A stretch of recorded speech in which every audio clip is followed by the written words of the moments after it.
imagine what summer where you live feels like and looks like. So get a picture in your head of summer in your location. So here in Minnesota, I mean, summers are what we live for in Minnesota. That's why we put up with the horrible winters, because midsummer here, you want to head out on the lake, you want to hike and travel and camp. And so most of us have a picture of what summer looks like in our area. And then we use that picture to make decisions like how you should get dressed in the morning. 90% of the time, we can have our picture of summer, we can dress accordingly, and we're just fine.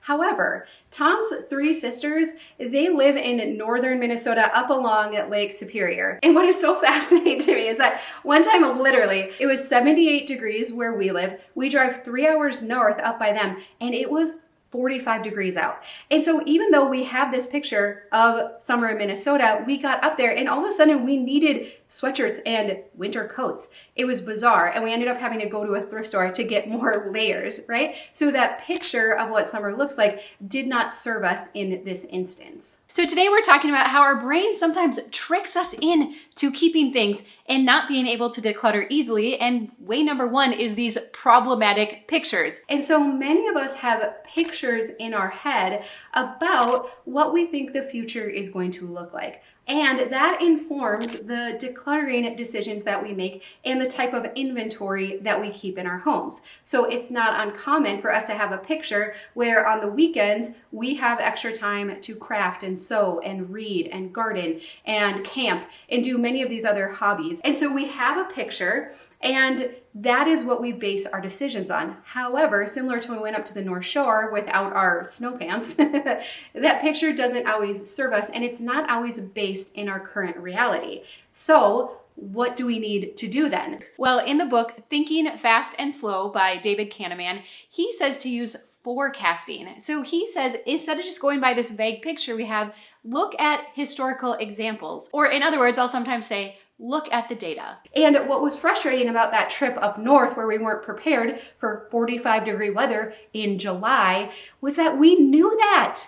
We knew better. We often joke that like anytime we go up to Duluth or the North Shore, that we should just always bring our snow boots with, right? And so what we need to do is challenge the mental picture that we have and say, okay, in this lovely picture I have, on any given weekend, I have this many hours to work on this project or hobby or something else that I'm keeping the inventory for.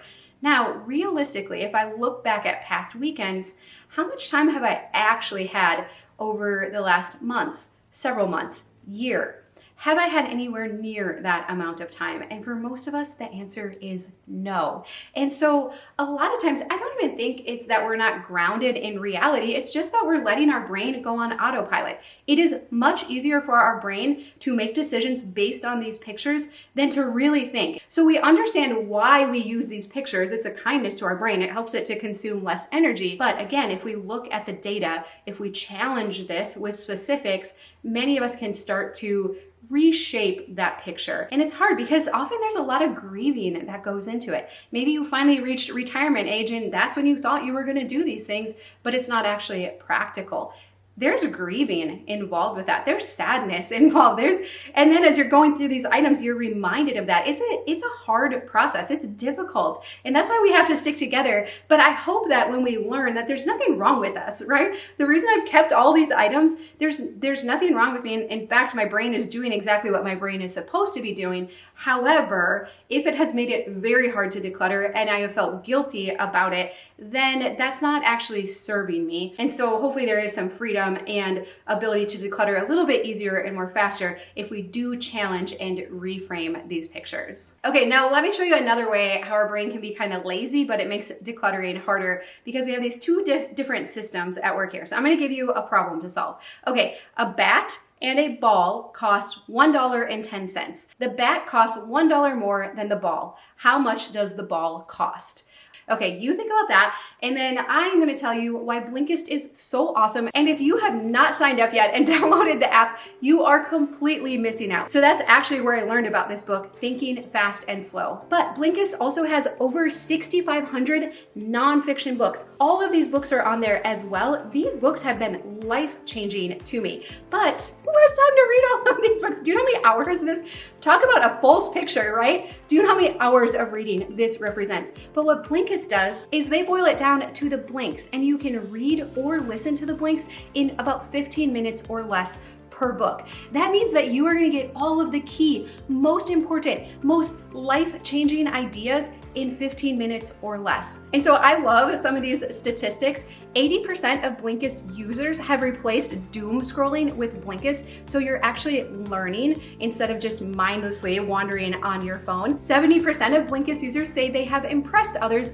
with what they've learned on Blinkist. Now, it's not all about impressing others, but sometimes that's kind of fun, right? To say, hey, did you know this? And 65% of Blinkist users say it's essential for their career. So if you want to grow, if you want to learn, if you want to better yourself, I'm gonna put a list of all of my favorite books down below. Definitely check out this one, Thinking Fast and Slow. And a couple other books I wanna direct you to that you might wanna check out right away are Man's Search for Meaning. It is life-changing. And also, have you heard about this one, The Anxious Generation? How the Great Rewiring of Childhood is causing an epidemic of mental illness. Such important books, and so easy to get all of the big ideas. And right now, you can get 40% off Blinkist Annual Premium. Start your 7-day free trial by clicking on the QR code or the link in the description. Did you solve the problem? Okay, so if you're a normal person like me, what is your immediate answer? So again, a bat and ball is $1.10. The bat is $1 more than the ball, right? So what was your initial response? Most of us are probably gonna say that the ball was 10 cents. And that is our intuitive system, system one,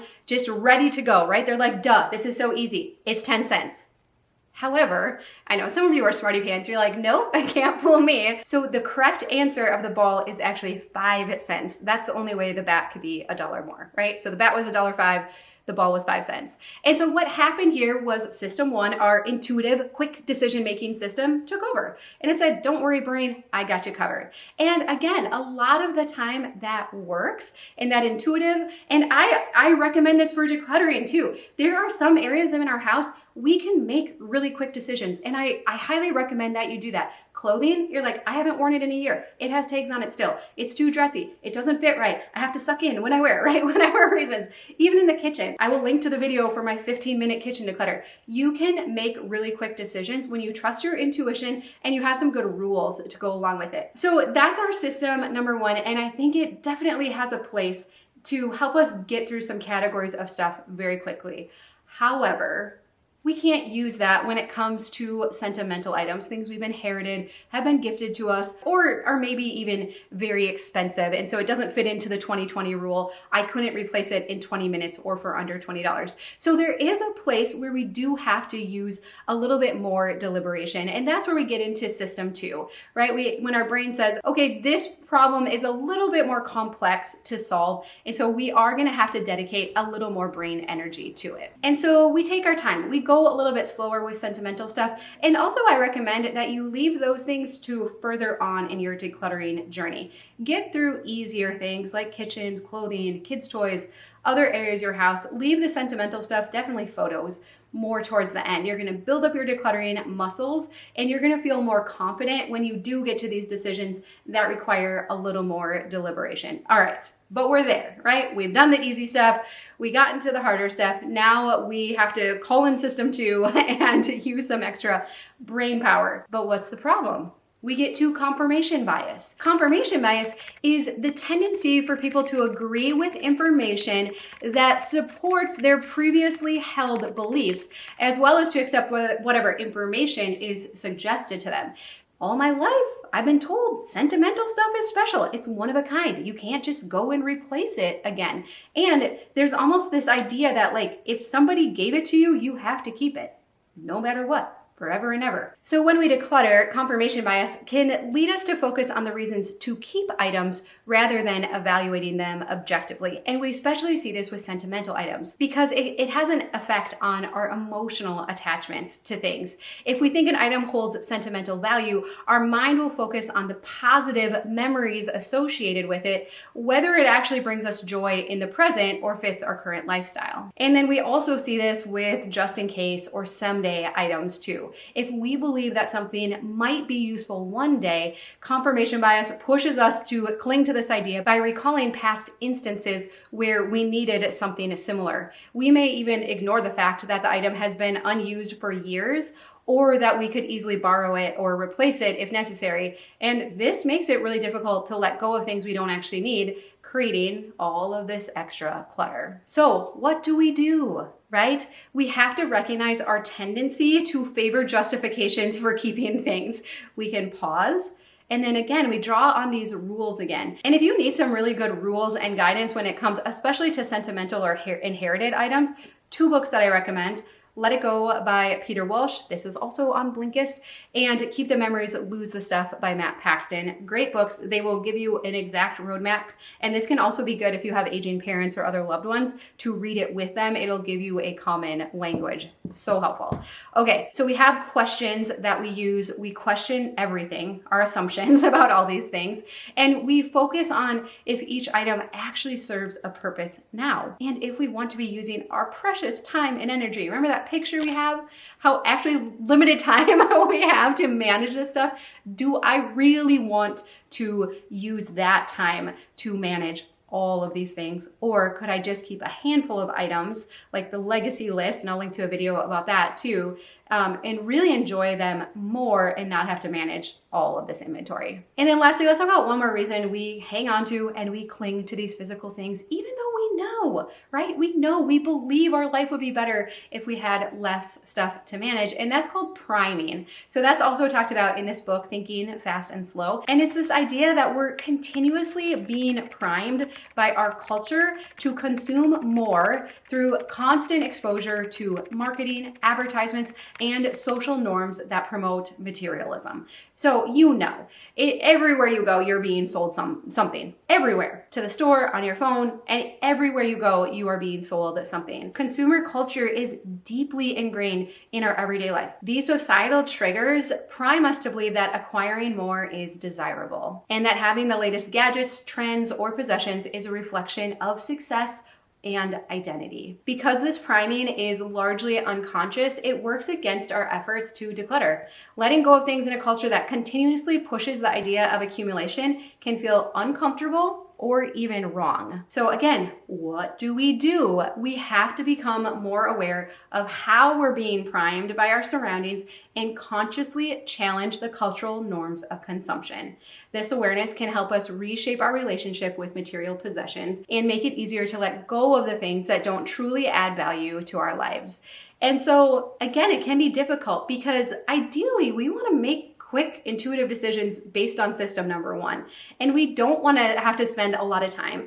But the reason I want to share this today is that if decluttering ever feels hard to you and mentally exhausting, I hope that this validates it. It is because there is a war going on in our brain, right? All of these reasons, our brain is like, no, keep it because of this. Keep it because of this. Culture says this. Your parents taught you this. The item tells you this, right? There's all these messages and all this logic in our brain to keep stuff. And it is not at all our innate reaction usually to let stuff go. Not stuff that has value. We didn't even talk about scarcity mindset, right? If we grew up with any kind of lack, the idea now of just willingly letting all of this stuff go, that seems preposterous. That is not at all how our brain is wired. So it is an uphill battle, but it gets easier. So often in our membership group, we'll share this picture, and this is the decluttering success path, right? And it is hard work as you're going up. But almost everyone that I've worked with will say there is a tipping point.